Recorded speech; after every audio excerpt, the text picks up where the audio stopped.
तिच्या मीडियाशी फक्त मला बोलायचं होतं. तुम्ही काय सगळ्या महाराष्ट्राला कशाला? मी पण बारामती आणि नगरपालिका आणि नगरपंचायती एवढंच मला सांगायचं होतं. बाकीचं तर कालच मी सगळं सांगितलं. हे हातात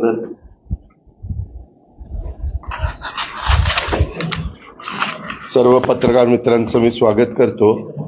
आज मी मगाशी हा पंखा बंद केला होता. पलीकडचा लाईट लावते नाही, ठीक आहे, त्यांना पाहिजेच असेल तर.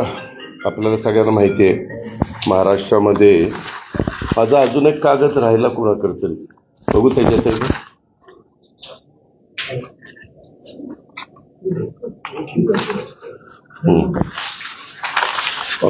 महाराष्ट्रामध्ये जवळपास 9 वर्षानंतर स्थानिक स्वराज्य संस्था मधल्या नगरपालिका आणि नगरपंचायतीच्या निवडणुका लागलेल्या आहेत.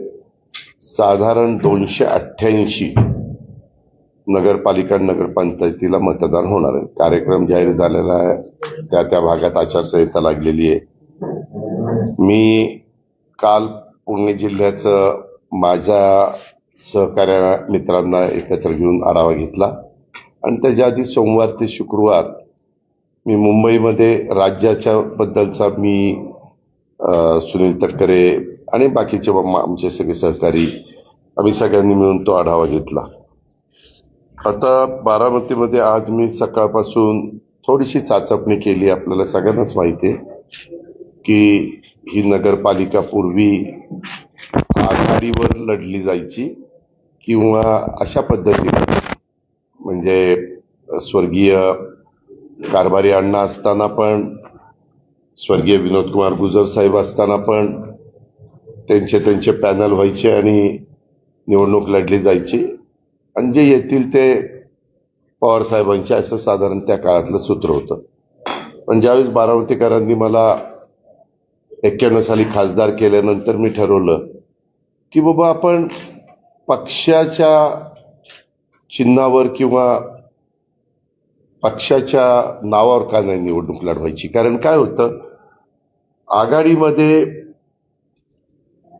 तुम्हाला व्हीप बजावता येत नाही, तुम्हाला काही मर्यादा पडतात आणि ज्यावेळेस तुम्ही पक्षाच्या चिन्हावर लोकांना निवडून आणता त्यावेळेस पक्षविरोधी काही गोष्टी झाल्या वगैरे तर त्याच्यामध्ये आपल्याला पुढच्या गोष्टीची कारवाई करता येते. अशा सगळ्या गोष्टीतनं मग मी त्या काळापासून सुरुवात केली आणि मला आनंद आहे बारामतीकरांनी नेहमीच मला साथ दिली. चढ उतार आले गेले वेगवेगळे राजकीय, परंतु सर्वसामान्य बारामतीकर माझ्या पाठीशी खंबीरपणे उभा राहिला हा आजपर्यंतचा माझा अनुभव. त्याच्यावर मी स्वतःला समाधानी समजतो. आताही मी निवडणुकीच्या निमित्तानं बारामतीकरांना सांगणार आहे की बाबा मी उद्याच्या 5 वर्षाच्या करता अतिशय चांगल्या पद्धतीनं ह्या शहराचा आणि माळेगाव नगरपंचायतीचा पण कायापालट करून दाखवील. जे काही लोकप्रतिनिधी नगरसेवक नगरसेविका म्हणून निवडून जातात, नगराध्यक्ष म्हणून निवडून जातात, ते त्या भागामध्ये चांगलं काम करून घेण्याची जबाबदारी सर्वस्वी माझी राहील. कारण गेले 35 वर्ष मी तुमच्या सगळ्यांचं प्रतिनिधित्व करतो. अशा सगळ्या गोष्टी मी सांगणार आहे. उद्यापासूनच फॉर्म भरायला सुरुवात होती, परंतु मी अनेकांना आज सांगितलं की बाबांनो, सोमवार मंगळवार बुधवार फॉर्म भरू नका. म्हणजे ज्यांना माझ्या बाजूने फॉर्म भरायचे त्यांना, नाहीतर म्हणाल की बघा अजित पवार तर आता ही हुकुमशाही झाली. ज्यांना माझ्या बरोबर नगरपंचायत किंवा नगरपालिकेमध्ये राहण्याची इच्छा नाही, ते स्वतंत्र विचारायचे. त्यांना प्रत्येकाला आपापला फॉर्म भरण्याचा अधिकार आहे. मग ते नगराध्यक्षाचं पद असेल किंवा नगरसेवकाचं पद असेल. म्हणून मी आज माझ्या बहुतेकांना सांगितलं आणि गुरुवारी मी, सोमवार मंगळवार माझे दिवस आता मुंबईत जातील, कारण मंगळवारी कॅबिनेट असते, तिथली सगळी कामं उरकून बुधवारी मी पुण्याचं सगळं ग्रामीण भाग आणि पुणे शहर आणि ते तिथल्या ज्या काही गोष्टी मला करायच्या त्या चर्चा करायची, पुढचं आपली काय भूमिका, लाईन ऑफ ऍक्शन असली पाहिजे वगैरे वगैरे, त्या सगळ्या गोष्टी. कारण मी काहींना आज मिटिंग घ्यायला लावल्यात, उद्या मिटिंग घ्यायला लावल्यात, तर तो सगळा रिपोर्ट मला येईल आणि तो बुधवारी मी ते सगळं संपील. आणि गुरुवारी मात्र मी बारामतीला सकाळी 7 वाजता राष्ट्रवादीमध्ये भवनमध्ये बसून जे माझ्यातर्फे माझ्या नेतृत्वाखाली फॉर्म भरू इच्छित आहेत त्यांच्या मुलाखती घेणार आहेत. नगराध्यक्षाचे जेवढे उमेदवार असतील त्यांच्या, फक्त नगराध्यक्षाचे जेवढे उमेदवार आहेत त्यांच्याच मुलाखती होतील आणि नंतर नगरसेवकांच्या मुलाखती होतील. त्या दुपारपर्यंत मी संपवल्यानंतर तिथं कार्यकर्ते जमणारच. नंतर माझे एक मी मेळावा घेईन आणि त्या मेळाव्यामध्ये साधारण काय माझं मत आहे ते मी माझ्या कार्यकर्त्यांना आणि माझ्याकडे इच्छुक असणाऱ्या सगळ्या उमेदवारांना सांगेन. आणि दुपारी 1 वाजता नगरपंचायत माळेगावच्या नगराध्यक्षांचे इच्छुक उमेदवारांची मुलाखती घेईन आणि नंतर बाकीचे प्रभाग जिथले आहेत त्यांच्या मुलाखती घेईन. 17 प्रभाग मला वाटतं तिथं आहेत. तर ते झाल्यावर त्यांचाही मेळावा घेईल. असं साधारण माझा गुरुवारचा दिवस मी ठरवलेला आहे. आणि 10 तारखेपासून फॉर्म भरायचे असले तरी रविवारचा दिवस फक्त फॉर्म भरता येणार नाही असं त्यांनी सांगितलेलं आहे निवडणूक अधिकाऱ्यांनी. म्हणजे सोमवार, मंगळवार, बुधवार हा माझ्या सहकाऱ्यांना ज्यांना माझ्या बाजूने फॉर्म भरायचा आहे त्यांना फॉर्म भरता येणार नाही. पण गुरुवारी झाल्यावर शुक्रवारी, शनिवारी आणि पुन्हा सोमवारी असे 3 दिवस फॉर्म भरायला राहत आहेत. आणि सोमवार, मंगळवार, बुधवार फॉर्मच्या बद्दलची जी माहिती लागते, बरीच वेगवेगळ्या प्रकारचे दाखले वगैरे लागतात, ते त्यांनी कलेक्ट करावेत. अशा पद्धतीनं मी साधारण निर्णय घेतलेला आहे. आणि त्या पद्धतीनं बारामतीमध्ये साधारण माझ्या माहितीप्रमाणे 41 सदस्य संख्या आहे आणि नगराध्यक्षपद हे सर्वसाधारण आहे आणि खाली 17 सदस्य संख्या आहे. नगराध्यक्षपद अनुसूचित जाती ह्या करता आहे. हे एक आपल्याला सगळ्यांना सांगायचं होतं. आणि एक झालंय, हे सगळं झाल्यावर पार अर्ज मागे घेण्याची अंतिम तारीख 25 आहे आणि 26ला चिन्ह वाटप होणार आहे. म्हणजे इतरांना पुढे 6 दिवस राहत आहेत. त्याच्यामुळे मी राज्यात पण किंवा इतर पण राजकीय पक्षाचे सगळेच जण फॉर्म भरायला सुरुवात झाली की सभा सुरू करतील.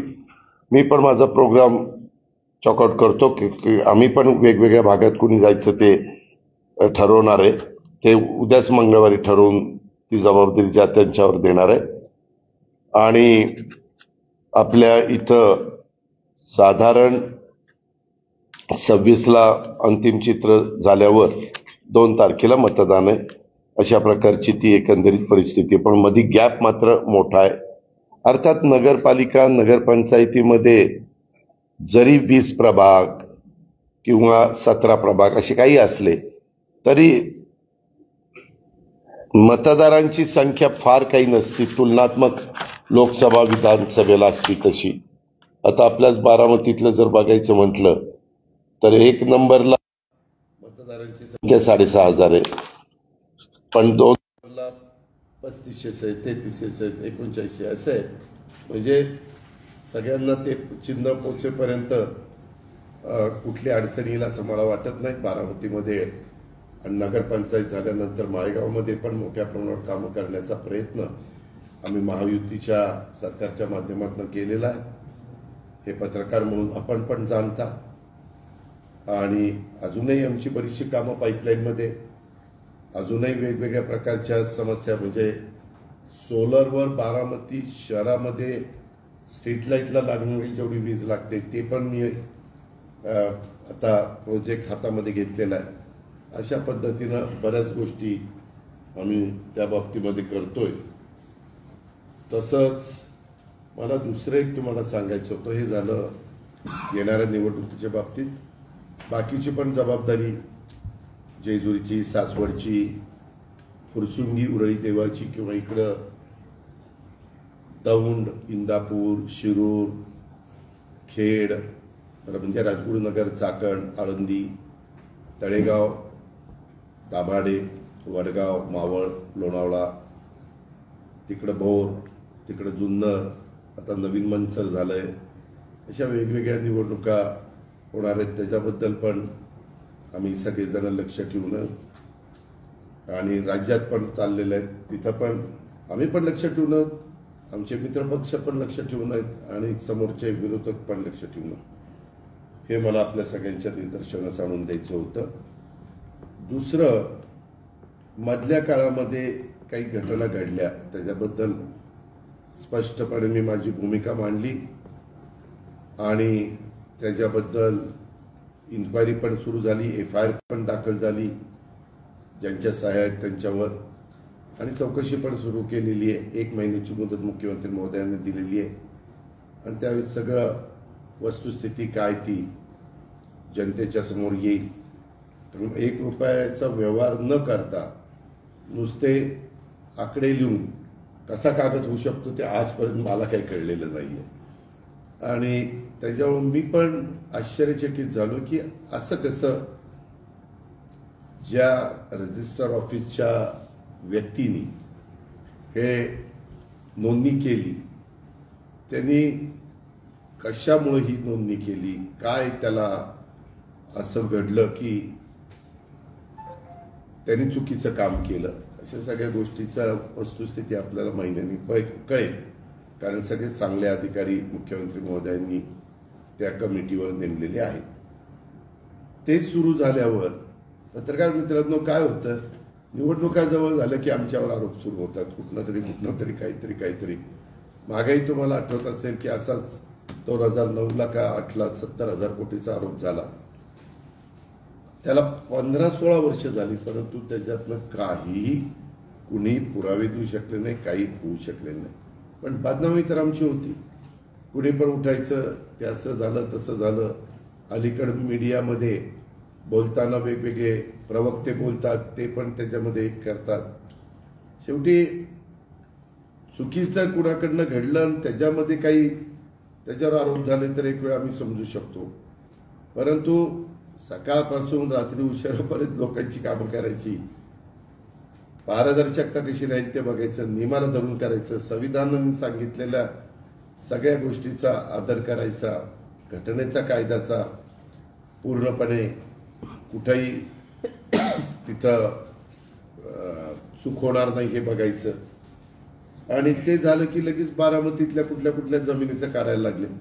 माझं तुम्हालाही सगळ्या पत्रकार मित्रांना आव्हान आहे, मी माझ्या राजकीय कारकिर्दीला सुरुवात केल्यापासून मी कधीही माझ्या हातनं कुठली चुकीची गोष्ट होऊन देत नाही. आणि मी मागेही 2-3दा इकडे मुंबईला सांगितलं, पुण्यामध्ये सांगितलं, आता तुमच्या इकडे सांगतो की माझ्या नावाचा वापर करून माझ्या जवळचे नातेवाईक असतील, लांबचे नातेवाईक असतील, माझे जवळचे कार्यकर्ते असतील, माझे जवळचे सहकारी असतील, माझ्या जवळचे अधिकारी असतील, त्यांनी जरी कोणी काही सांगितलं, त्यांनी तर सांगूच नाही, पण यदा कदाचित काही सांगितलं तर ते नियमात नसेल तर अजिबात संबंधित अधिकाऱ्यांनी त्या कामात करता कामा नये.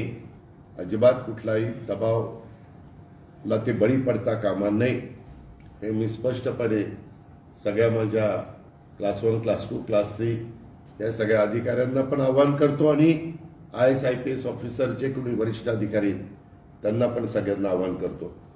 आता पत्रकार मित्रांनो, तुम्हाला माहिती आहे, बारामती तालुका खरेदी विक्री संघ मेडल इथं गट क्रमांक 414/1 जमिनीच्या बाबत काहीतरी आरोप झाले. मी त्याही वेळी सांगितलं की जे आरोप झाले त्यांनी कागदपत्र तपासावी, त्याच्यात जर चुकीचं झालेलं असेल तर संबंधितांच्याकडं तक्रार करावी, संबंधितांनी त्याची चौकशी करावी, कायद्याच्या नियमाच्या अधीन राहून, आणि चौकशी करून सत्य लोकांच्या समोर आणावं. आता ही 25/3/1994 रोजी जिल्हाधिकारी पुणे यांनी तहसीलदार कार्यालयामार्फत जमीन मिळणेकामी खरेदी विक्री संघाने प्रस्ताव दिला होता. कधी 94 साली. नंतर चौथ्या महिन्यात म्हणजे पुढच्याच मार्चला प्रस्ताव दिला, एप्रिलला ग्रामपंचायत मिळत होती, त्यांनी शासकीय जागा मिळवा, ठराव मिळावा असं मागणी आम्ही म्हणजे संघाने केली. 15/4ला विषय नंबर 7 मध्ये ती 5 एकर जागा देण्याबाबतचा ठराव झाला. कारण ग्रामपंचायतीच्या हद्दीत जागा पाहिजे असेल तर त्यांचा ठराव लागतो. 11/5/94ला 2 महिन्यांनी त्यांची सर्व कागदपत्रांची पूर्तता करून प्रस्ताव जिल्हाधिकाऱ्यांकडे सादर झाला. तहसीलदारांनी काही प्रस्तावातील त्रुटी पूर्ण करण्याबाबत पत्र संघाला दिलं. संघाने ते सगळं काही नीटनेटकं केलं, त्या त्रुटी पूर्ण केल्या आणि साधारण त्यांनी पर्यायी जागा उपलब्ध करून देण्याबाबत तहसीलदार यांचे पत्र संघाला मिळाले. शासन आणि कागदपत्रांची पूर्तता मेढ्यात येथील जमिनीच्या बदल्यात 5 एकर जमीन उपलब्ध करून देण्याबाबत कालावधी गेला आणि 22ला पुन्हा 2001ला ही मेढत गावातील गायरान जमीन संस्थेच्या व्यवसायासाठी देण्याकरता शिफारस पत्र आलं आणि तशा पद्धतीनं ही जमीन माझ्या माहितीप्रमाणे त्याची किंमत त्यावेळेस ठरवली 2003ला बरं का, 1.5 लाख रुपये. तुम्हालाही माहिती आहे की त्यावेळेस जमिनीचे दर काही एवढे नव्हते तिकडच्या, आणि तिथं तर मला वाटतं कमरे एवढा खड्डा होता. म्हणजे मी नंतर कितीतरी मुरुम टाकून ते सगळं भरून घेतलं, संघाला मदत केली होती मी त्यावेळेस. आणि त्याच्या संदर्भामध्ये मग त्यांनी ताबा पावती 2003ला 5व्या महिन्यात दिली संघाच्या नावाने. म्हणजे मागणी केली 94/3ला, मार्च 3ला, आणि झालं 2003ला, म्हणजे 9 वर्ष त्याला गेली. आणि त्याच्यानंतर मग ते एनए, आता एनएच्या बद्दल तर आम्ही निर्णय घेतला, आता एनए काढूनच टाकलं. त्या एनएच्या बद्दल एवढ्या तक्रारी यायच्या, आता एनए प्रकरणच ठेवलेलं नाही राज्य सरकारने. आता 2020 मध्ये मला असं वाटलं की तिथं आता जरा पंप करावा, कारण बारामती वाढली, एक गोडाऊन करावं, मंगल कार्यालय करावं, असं काय काय काय काय आमचं ठरलंय. तशा पद्धतीनं झाडं लावली, बाकीच्या सगळ्या गोष्टी केल्या, पण त्याचंही काहीतरी काढलं होतं म्हणे. माझी विनंती आहे की जर त्याच्यामध्ये पुरावे असतील, कागदपत्रांचे सगळे दाखले असतील आणि चुकीचं झालेलं असेल तर जरूर चौकशी झाली पाहिजे.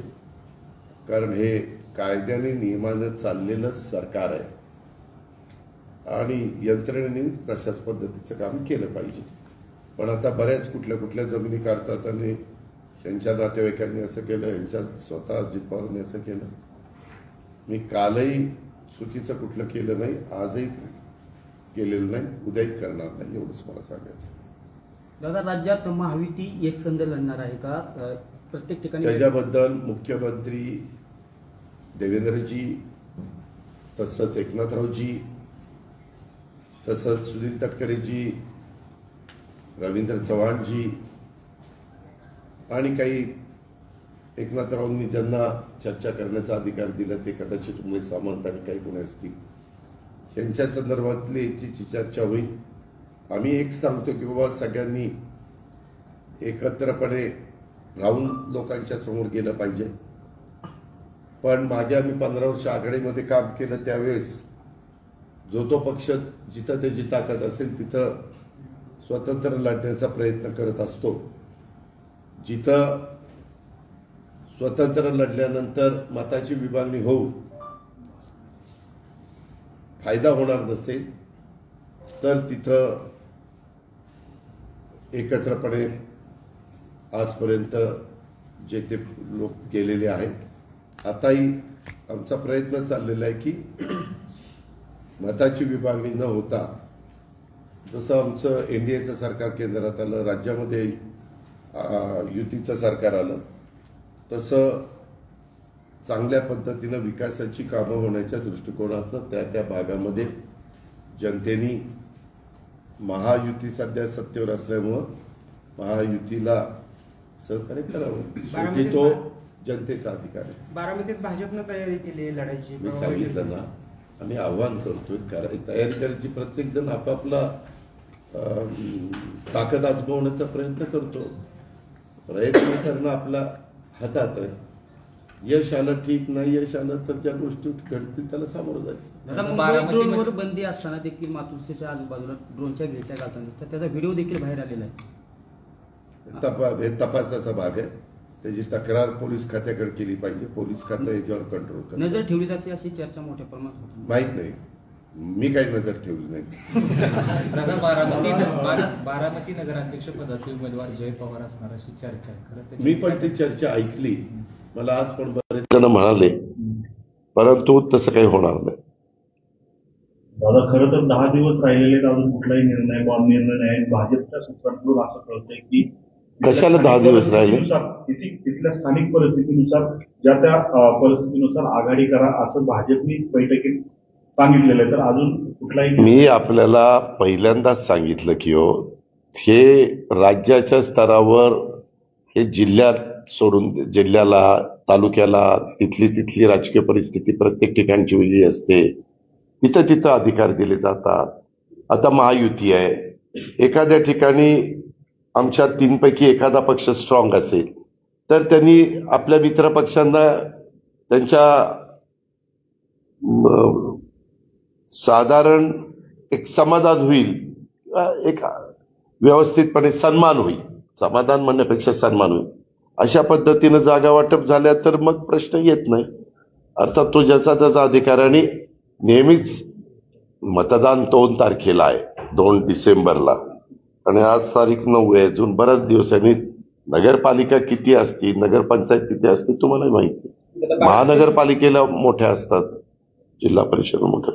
तुम्ही आता बोलताना असं म्हणाला की निवडणूक आल्या की आम्हाला सातत्यानं बदनाम. नाही, बदनाम नाही, तसं नाही. अश्लील प्रकरणं निघतात. आता ह्याही प्रकरणात तुम्ही जर तसं बघितलं तर ह्या प्रकरणाचा कागदच होऊ शकत नाही. हे आकडे तुम्ही 300 कोटी 1800 कोटी वगैरे जे काही आपण बघितलं, 1 रुपया कुणाला दिला नाही आणि काही नाही, त्याच्यात काय अर्थच नाही ना. पण आता मी जास्त त्याच्याबद्दल बोलण्यापेक्षा चौकशी उद्या, चौकशी झाल्यावर सत्य बाहेर. समोरून भूमिका मांडताना दिसत नाही असं देखील आरोप केला. मी मांडली, त्याचा बापाने मांडली ना. सुरुवातीला व्यवहाराच्या वेळेस झाला त्यावेळेस सुरुवातीला म्हटला की या व्यवहाराशी माझा संबंध नाही. त्यानंतर एक मिनिट काय होतं, मी म्हणून तुमच्याशी जरा बोलायला, कारण तुम्ही काही कसलेही प्रश्न विचारता. त्यावेळेस मी असं म्हणलो होतो की मी सकाळपासून त्या आढावा बैठका घेतोय. त्या आढावा बैठका घेऊन मी आत्ता बाहेर आलोय. तिथं मीडियाशी मी बोलायचो. मी उद्याच्याला मात्र संध्याकाळी, म्हणजे मी सगळी माहिती घेऊन तुमच्याशी बोलीन. आणि त्या दिवशी बोललो, दुसऱ्या दिवशी संध्याकाळी बोललो. कारण आपल्याला ज्या गोष्टीची अजिबातच माहिती नव्हती ती माहिती घेतल्याशी मी बोलतो. अजित पवार म्हणून पण बोलतो, परंतु तुम्ही लावताना राज्याचे उपमुख्यमंत्री अजित पवार असं म्हणले. मी जरी म्हणलो आता मी एक नागरिक म्हणून बोलतो तरी तुम्ही सांगताना काय म्हणणार, हा उपमुख्यमंत्री स्टेटमेंट केलं म्हणणार ना. त्याच्यावर मीच सांगितलं होतं आणि मी केलं ना. दुसऱ्या दिवशी स्टेटमेंट केलं, लगेचच ते काय ते कॅन्सलेशन केलं, त्या कंपनीची माहिती घेतली, सगळं काही केलं. पार्थ पवारांनी चुकीची भूमिका घेतली, त्यांना पाठीशी घालण्याचं काम नाही. परंतु जी त्यांनी आता जी प्रकरणाची चौकशी होती, सिडकोचा देखील 5,000 कोटींचा घोटाळा. मला त्याबद्दल काय बोलायचं नाही. मी फक्त ह्याच्या संदर्भामध्ये माझं डायरेक्ट ब्लड रिलेशनच तिथं होतं. म्हणून मी सांगितलं की ही चौकशी व्यवस्थितपणे झाली पाहिजे. मुख्यमंत्र्यांनी पण ते ताबडतोब सूचना दिल्या, त्याच्यामध्ये GR पण काढला आणि चौकशी झाली. त्या दिवशी मला वाटतं नोंदणी कार्यालयावर धाड पण पडली, म्हणजे पोलिसांनी रेड पण टाकली कागदपत्र वगैरे जमा करण्याच्या करता. असं या प्रकरणामध्ये पहिल्यांदा खरेदी करत नाकारलं होतं साहेब निबंध झाली असं एक तक्रार आहे कोर्टाच्या नागरिकांनी केलेली. आणि त्याच्यानंतर त्यांनी ती तक्रार दाखल केली तर त्याची चौकशी 300 कोटीच्या नंतर त्यामध्ये भरलेली नाही. तक्रार झाली. मी आपल्याला सांगू का साहेब, मी काय मगाशी म्हणलं, ह्या राज्याचं ACS additional chief secretary revenue आणि राज्याच्या 12 कोटी जनतेच्या मुख्यमंत्र्यांनी सूचना केली की त्यांच्या अध्यक्षतेखाली चौकशी करायची आणि काय काय त्या चौकशीमध्ये आलं पाहिजे हे सगळं सांगितलं. पुन्हा तेच विचारताय तुम्ही. आता ती चौकशीमध्ये त्यांनी करताना ज्याला कुणाला काय माहिती असेल त्यांनी द्यावी तिथं. दादा पुण्यातील 22 दस्तांची देखील चौकशी होणार आहे. अरे जे काय आता त्याच्यामध्ये त्यांनी काय सांगितलंय, माझ्याकडे आता तो कागद नाही, मी काल प्रेसला वाचून दाखवला की अशा प्रकारच्या पुन्हा चुका घडणार नाही म्हणून काय काळजी घेतली पाहिजे, काय खबरदारी घेतली पाहिजे शासन म्हणून, म्हणजे आमचा नोंदणी विभाग असेल किंवा संबंधित अधिकारी असतील त्याची चौकशी झाल्यानंतर त्याचाही रिपोर्ट ते देतील ना. कारण त्याच्यात विभागीय आयुक्त पण आहेत, कलेक्टर पण आहेत, जौमोद्दे आयुक्त पण आहेत, असे बरेच जण आहेत. दादा महायुतीतले माजी मंत्री तानाजी सावंत यांनी असं म्हटलं की राष्ट्रवादी अशी अवलाद आहे की ती सत्तेशिवाय शांत बसू शकत नाही आणि पाण्यातून जसा मासा बाहेर काढल्यानंतर तर पडतो तशी अवस्था राष्ट्रवादीची. विनाशक आले विपरीत बुद्धी, आम्हाला काही बोलायचं नाही कारण आम्ही मित्र पक्षांना आम्ही सुसंस्कृत महाराष्ट्रामध्ये राजकारण करतो. यशवंतराव चव्हाण साहेबांनी तो सुसंस्कृतपणा शिकवलेला आहे. दुसऱ्यांनी वेडेपणा केला, असे काही बेजबाबदार आरोप केले म्हणून आपण त्याला उत्तर देऊन लगेच तुम्ही आहेच ना तानाजीराव सावंत, आपण असं म्हणलो, अजित पवार असं म्हणले, आता तुमचं काय म्हणणं? तुम्हालाही मीडिया चालवायचा असतो, 24 तास काहीतरी दाखवायला पाहिजे ना, त्याच्यामुळे मला काही त्याच्याबद्दल बोलायचं नाही. बारामतीमध्ये संख्या बारामतीमध्ये मागच्या तुलनेत वाढलेली आहे आणि आपल्यावरती राज्याची जबाबदारी आहे, तर कसं काय कसली इच्छुकांची संख्या मोठी आहे, नगरसेवकांची संख्या जास्त आहे, एकंदरीत राज्यातलं चित्र प्रचाराचं नियोजन कशा पद्धतीने असतं ते माझं मी करतो, काळजी करू नका. असं कुणी पण, तू जरी एखाद्या पक्षाचा नेता असेल तर मी असं नियोजन करणार. कधी राजकीय लोक कार्ड सगळे ओपन करत नसतात, त्या वेळेसची परिस्थिती बघून त्या वेळेस निर्णय घेत असतात. दादा मूळ जागा जी आहे ती महात्मा फुलेंच्या मालकीची ऐतिहासिक होती, मात्र कुठली कृषी विद्यापीठाकडे कोण होती कुठली हे कालच्या प्रकरणातली. अरे आता पुन्हा कशाला काढतात, त्याची चौकशी होणार आहे ना बाबा, चौकशीच होणार आहे. मगापासून तेच सांगतोय, तेच उघडत आहे. दादा बारामतीत खरेदी विक्री संघाच्यावर जसा आरोप झाला तसंच तुमच्या सोनगावच्या जमिनीबाबत देखील परवाच्या पत्रकार परिषदेमध्ये उल्लेख झाला होता. मग मी सांगितलं ना, त्याची चौकशी करा. जर कुणी चुका केल्या असतील तर त्याच्यावर FIR दाखल करा आणि जी काही कारवाई असेल ती करा. काय अडचण? खरेदी विक्रीचा दस्त नोंदवताना काय लिहिलं तरी सुद्धा त्यांच्या पार्वता मला माहित नाही बाबा, कुठलं विचारतोय तू? नाही, त्याच्यामध्ये आता शेवटी जे कारवाई ज्या डिपार्टमेंटनी केली, काहीतरी त्यांच्याकडं कागदपत्र आली असतील म्हणून त्यांनी जबाबदार धरला असेल. आता चौकशी समिती सगळ्या गोष्टीची चौकशी करेल ना. दादा बारामती नगर परिषदेसंदर्भात एक प्रश्न आहे. आपल्याकडे कंत्राटी कर्मचारी आहेत, एक संस्था आहे एका नावाची, ती संस्था पगार चोरी करते कर्मचारी. तक्रार करा. आता आचारसंहिता लागली, त्याच्यावर आता काही सांगितलं तर आचारसंहितेच्या काळात मतं मिळवण्याच्या करता अजित पवारांनी सांगितलं डोक्याला ताप नको तिथं. नाही विषय नाहीये, आपल्या बारामती शहरामध्ये बाहेरचे कंत्राटदार येऊन अशा पद्धतीने बारामती नागरिकांची पगार चोरी करणं हा विषय. हो, विषय आहे. आता मला त्याची चौकशी करता येणार नाही. ती चौकशी करायची म्हटलं तर चीफ ऑफिसरला विचारावं लागेल. आता आचारसंहिता सुरू झालेली आहे. हे सगळं जानेवारीमध्ये संपल्यानंतर आपण एकदा या, मला भेटा, आपण संबंधित अधिकाऱ्याला बोलू आणि चौकशी करू. 1 वर्षापूर्वी मी हा प्रश्न केला होता, तेव्हा तुम्ही संबंधित मुख्याधिकाऱ्यांना सांगितलं होतं, पण त्याच्यापुढे काही कारवाई. त्याची बदली झाली, आता नवीन आलाय, आता परत या. नगराध्यक्ष महिला असेल का पुरुष? अजून मुलाखती घेतलेल्या नाही. मुलाखती घेऊन कोण कोण इच्छुक आहे, नक्की मनापासून कोण इच्छुक आहे, त्यांचं मागचं साधारण कामकाज कसं त्यांनी आतापर्यंत केलंय, काय सामाजिक कामं केली, काय जनमानसामध्ये त्यांना सपोर्ट मिळतो वगैरे वगैरे, ह्या सगळ्या गोष्टी तपासल्या जातील, पाहिल्या जातील, समजून घेतल्या जातील. मग मी निर्णय. नगरपालिकेच्या इलेक्शनात 2 राष्ट्रवादी पवार साहेब. अरे पहिल्यांदा मुलाखती तर घेऊ दे, मुलाखती घेऊन मग ठरवणार ना. दादा यावेळेस नवीन चेहऱ्यांना बऱ्यापैकी संधी मिळेल का? मुलाखती घेतल्यानंतर त्या मुलाखतीमध्ये म्हणजे प्रश्नाची जाण असणारे उत्तर व्यवस्थितपणे आज पण काही जण आले, काही प्रश्न विचारले तर काही सांगता आलं नाही त्यांना. काही म्हणजे नाही तुम्ही तिकीट द्या मग निवडून आल्यावर करतो दादा सगळं. तसंच झालंय दादा. काय झालंय, काय प्रभागामध्ये नगरसेवक 5-5 वर्ष करून दाखवलेले नाही, ते राष्ट्रवादीचे देखील आहे. त्यावेळेस कसं नागरिक म्हणतात की कसं का कुणीच मन कवडा नसतो. उद्याच्याला अनेक खासदार, आमदार, लोकप्रतिनिधी निवडून जातात. ते पुढं 5 वर्ष चांगलंच काम करतील असं कुणी खात्रीनं सांगू शकतं का? नाही. त्या निवडून गेलेल्या व्यक्तींनी पण तसं काम केलं पाहिजे आणि लोकांनी पण विचारपूर्वक असणाऱ्या उमेदवारांच्या मधनं बाबा दिला आपल्याला बाबासाहेब आंबेडकरांनी अधिकार, तो व्यवस्थितपणे समाजाचं भलं करणारा आहे का, सगळ्यांना बरोबर घेऊन जाणारा आहे का, जातीय सलोखा ठेवणारा आहे का, ह्या सगळ्या गोष्टी बघायच्या असतात. बारामती शहराची लोकसंख्या पाहिली तर बारामती शहरामध्ये जवळपास 50% अधिक ओबीसी आहेत. मग असं असताना यावेळी सर्वसाधारणमध्ये ओबीसींना नगराची संधी आपल्या पक्षाच्या माध्यमातून दिली जाणार का?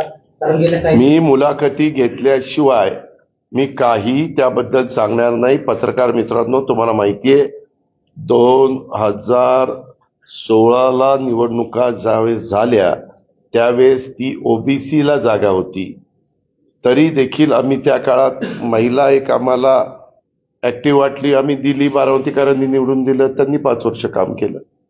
त्याच्यावर आता मला अजून उमेदवारच नक्की कोण कोण आहेत ह्याची आज काही भेटले, पण माझी जी कामाची पद्धत आहे, आज गेले 35 वर्ष मी किती निवडणुका केल्या, किती आमदारकीची तिकीट दिलेत, खासदारकीची तिकीट दिलीत, मंत्री केले, राज्यमंत्री केले, अनेक जणांना केले ना, केले का नाही केले.